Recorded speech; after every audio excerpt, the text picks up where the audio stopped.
Hello जी। देखिए, आज हम बात करने वाले हैं यहाँ पे जीके से जुड़े हुए कुछ इम्पोर्टेंट क्वेश्चन के बारे में जो विभिन्न एग्जाम्स में पूछे गए हैं तथा आगे भी पूछे जाएंगे। तो चलिए शुरू करते हैं पहले क्वेश्चन से। तो यहाँ पे देखिए, पहला क्वेश्चन है आपका, मानव द्वारा प्रयोग किया गया पहला अनाज था। ऑप्शन है जौ, धान, गेहूँ या इनमें से कोई नहीं। देखिए यहाँ पे ऑप्शन ए बिल्कुल सही है।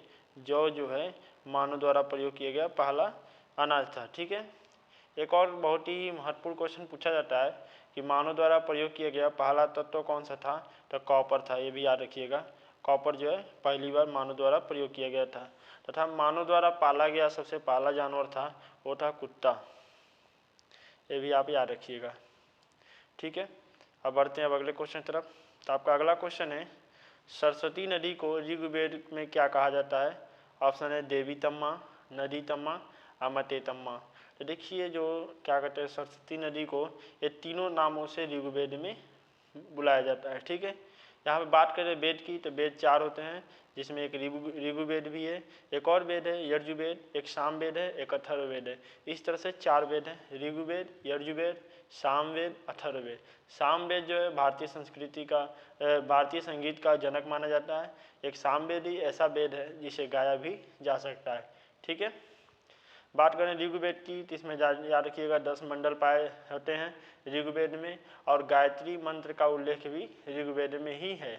तो ये भी आप याद रखिएगा। और यजुर्वेद की बात करें तो यजुर्वेद जो है आपका यज्ञ के बारे में बताया जाता है यजुर्वेद में। तो सारी जानकारी आप महत्वपूर्ण है आपके लिए, ये सारी चीज़ों को आप याद रखिएगा। अगला क्वेश्चन है, महावीर स्वामी के प्रथम अनुयायी थे। देखिए, महावीर स्वामी के जो प्रथम अनुयायी की बात करें तो ये जामिल थे। जामिल महावीर स्वामी जी के दामाद हैं। इनकी बेटी का नाम था अनुज्या प्रियदर्शनी। अनुज्या अनुज्या प्रियदर्शनी। ठीक है, इनकी बेटी का नाम था। यहाँ पे अगर बात की जाए महावीर स्वामी जी की, तो देखिए महावीर स्वामी जी का जन्म जो हुआ था आपका 540 ईसा पूर्व में हुआ था, 540 बीसी में। और इनकी जो मृत्यु हुई थी 468 बीसी में हुई थी। तो ये बहुत ही आपके लिए इम्पोर्टेंट रहेगा, आप ये चीज़ को ध्यान रखिएगा। ठीक है। यहाँ पे आपका महावीर स्वामी की बात करें तो महावीर स्वामी का जो जन्म हुआ था वो कुंडग्राम वैशाली में हुआ था। कहाँ पे हुआ था? कुंडग्राम वैशाली। और मृत्यु की बात करें तो पावापुरी बिहार में हुआ था। कहाँ पे हुआ था? पावापुरी बिहार, बिहार में हुआ था। यहाँ पर देखिए चंपा भी नाम है। तो चंपा जो होता है महावीर स्वामी जी के प्रथम जैन भिक्षु थी। ये महाराजा दधिवान की पुत्री थी।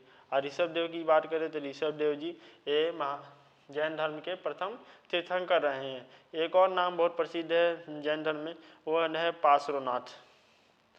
पार्श्वनाथ जी 23वें तीर्थंकर थे जैन धर्म के। ठीक है। आए इक्ष्वाकु वंश के राजा अश्वसेन के पुत्र थे। ठीक है। ये भी आप याद रखिएगा, ये बहुत ही इंपॉर्टेंट है, पूछा जाता है कई बार एग्जाम्स में इनके बारे में। तो सारी चीज़ें आपके लिए महत्वपूर्ण रहेगा। यहाँ पे जैन धर्म की जब बात कर रहे थे, एक चीज़ और आपको याद रखने की जरूरत है। यहाँ पे जैन धर्म के क्या कहते हैं कि जैन धर्म के 2 भाग भी हैं, श्वेतांबर और दिगंबर। जो श्वेत कपड़ा पहनते थे उनको श्वेतांबर कहा जाता है, जो नग्न रहते थे उनको दिगंबर कहा जाता था। ये भी इम्पोर्टेंट है, याद रखिएगा। सारी चीज़ें आपको कई बार पूछा जाता है एग्जाम्स में। कुछ राजा भी थे जो क्या कहते हैं कि जैन धर्म को फॉलो करते थे, जैसे चंद्रगुप्त मौर्य हो गए, आपके उदाइन हो गए, अमोघवर्ष हो गए। इस तरह से बहुत सारे राजा जो थे जैन धर्म को फॉलो भी करते थे। तो ये सारी चीज़ें पूछी जाती है आपसे एग्जाम में। अगला क्वेश्चन है, गुप्त काल के स्वर्ण मुद्रा को क्या कहा जाता है। देखिए, गुप्त काल के स्वर्ण मुद्रा की बात की जाए तो इसे क्या कहा जाता है? दिनार कहा जाता है, दिनार। ठीक है। अब गुप्त काल के यहाँ पे बात जब करें तो ये याद रखिएगा, गुप्त वंश का स्थापना जो किया गया था वो श्रीगुप्त जी के द्वारा किया गया था। श्रीगुप्त जी के द्वारा गुप्त वंश का स्थापना किया गया था। गुप्त वंश में एक राजा हुआ करते थे समुद्रगुप्त, नाम आपने सुना होगा समुद्रगुप्त। समुद्रगुप्त को क्या कहा जाता है? भारत का नेपोलियन भी के नाम से भी जाना जाता है। तो भी याद रखिएगा, समुद्रगुप्त को कविराज की उपाधि भी मिली है, विक्रमांक की उपाधि इन्होंने लिया था। और इन्हीं के चंद्रगुप्त, इन्हीं के वंश में एक चंद्रगुप्त द्वितीय हुए थे, चंद्रगुप्त द्वितीय। ठीक है। इन्हीं के समय में फाहियान यात्री जो था भारत आया था, याद रखिएगा। तो ये चीज़ इंपॉर्टेंट रहेगा। फाहियान यात्री भारत कब आए थे, किसके समय में आए थे, किस राजा के समय, तो चंद्रगुप्त सेकंड के समय भी भारत आए थे फाहियान यात्री। तो ये चीज़ें जो है आपके लिए बहुत ही महत्वपूर्ण रहेगा आपके एग्जाम के दृष्टिकोण से। एक बहुत ही विश्व प्रसिद्ध विश्वविद्यालय नालंदा विश्वविद्यालय, नालंदा यूनिवर्सिटी। नालंदा यूनिवर्सिटी के बारे में आपने सुना होगा। इसको बनवाने वाले इसी वंश के राजा हुआ करते थे, कुमारगुप्त। कुमारगुप्त जो थे, इन्होंने क्या हुआ था कि क्या कहते हैं कि नालंदा विश्वविद्यालय को बनवाया था। तो ये भी चीज़ें आपके लिए महत्वपूर्ण रहेगा। ठीक है, अब बढ़ते हैं अब अगले क्वेश्चन की तरफ। अगला क्वेश्चन है 16 महाजनपदों का उल्लेख किस पुस्तक में है। देखिए 16 महाजनपदों के उल्लेख की बात करें तो अगुंतर निकाय में है।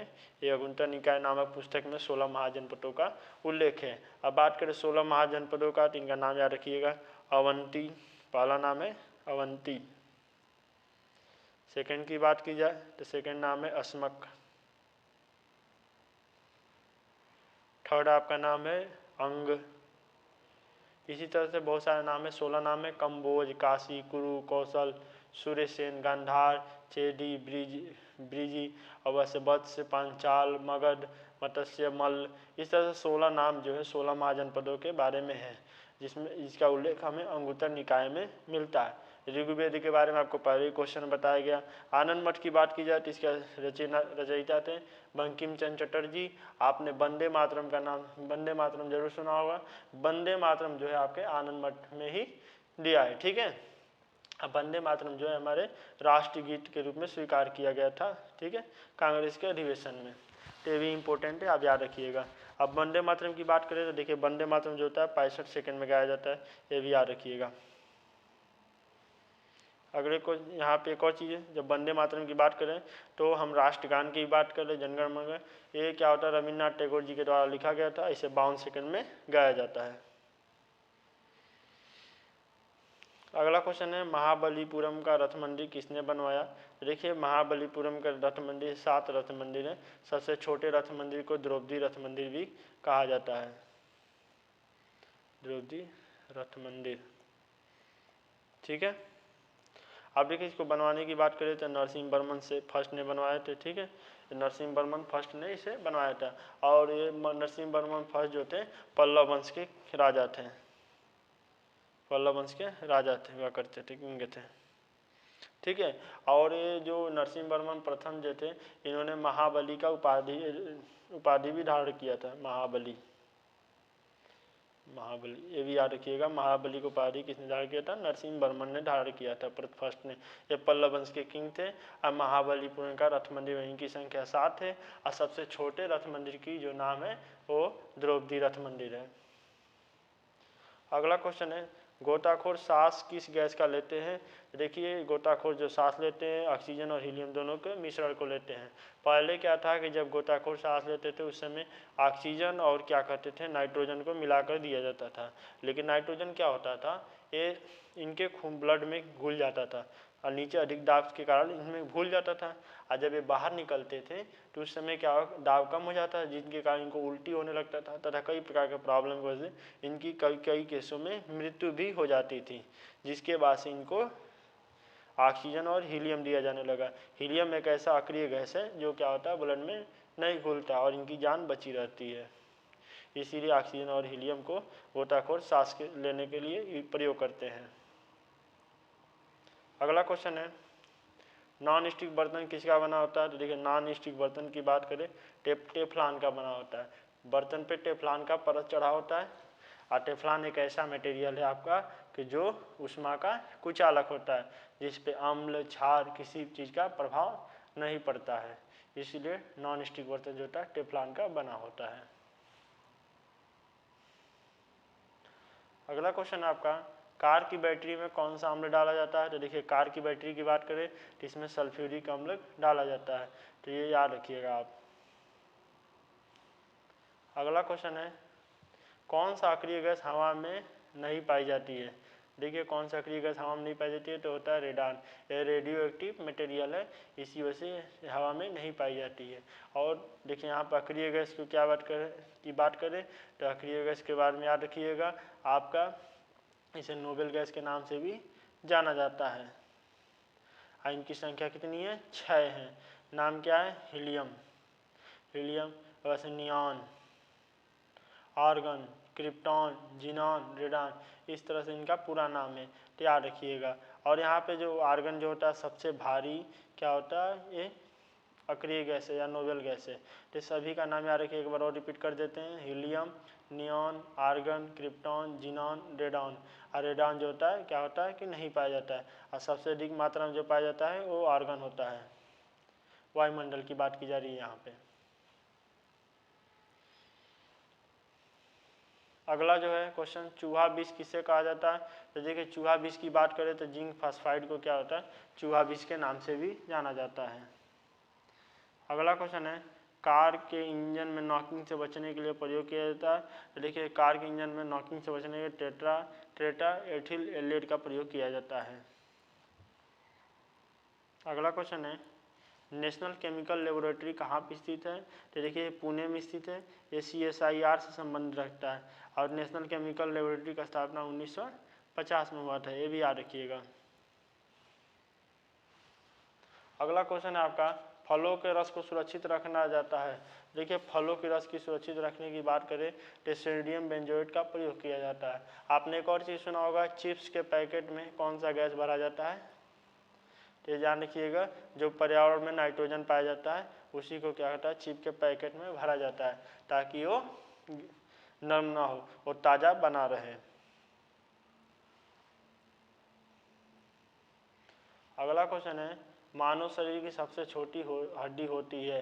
देखिए मानव शरीर की सबसे छोटी जो हड्डी होती है वो कान में पाई जाती है, और उसका नाम है आपका स्टेपिस, ठीक है। और सबसे बड़ी जो हड्डी होती है वो है फीमर। फीमर जो होता है जांघ में पाई जाती है, जांघ में, ठीक है। याद रखिएगा, फेबुला टिबिया जो हड्डी दोनों हैं ये दोनों पैर में पाई जाती हैं।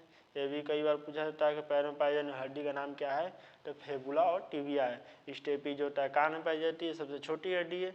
अब फीमर जो होता है सबसे बड़ी हड्डी है जो जांघ में पाई जाती है। अगला क्वेश्चन है, ट्रेकोमा रोग किस अंग को प्रभावित करता है? आँख को प्रभावित करता है। इंपॉर्टेंट क्वेश्चन है, याद रखिएगा। अगला क्वेश्चन है, मानव शरीर की सबसे बड़ी ग्रंथि कौन सी है? तो देखिए यकृत ग्रंथि जो है सब मानव की सबसे बड़ी ग्रंथि है। और सबसे छोटी की बात की जाए तो पीयूष ग्रंथि है। अब बाह्य और अंतर ग्रंथि दोनों ग्रंथि की बात की जाए तो अमाशय को कहा जाता है। अगला क्वेश्चन है, त्वचा रंग किसके कारण आता है? देखिए मेलानिन के कारण त्वचा में इस तरह का कलर आता है। अब त्वचा की बात करें तो त्वचा के सबसे ऊपरी परत को एपिडर्मिस भी कहा जाता है, ये भी इम्पोर्टेंट है, याद रखिएगा। अगला क्वेश्चन है, यूरिया को रक्त से पृथक किया जाता है। गुदा द्वारा यूरिया को रक्त के से पृथक किया जाता है। अगला क्वेश्चन है, मानव में पथरी बनती है कैल्शियम ऑक्सलेट के कारण बनती है। आई किस में पाया जाता है? टमाटर में भी पाया जाता है, ये भी इम्पोर्टेंट है, याद रखिएगा। दोस्तों यदि हमारी वीडियो पसंद आई हो तो लाइक कर दीजिएगा, सब्सक्राइब कर दीजिएगा, दोस्तों शेयर करना ना भूलें। Thank you.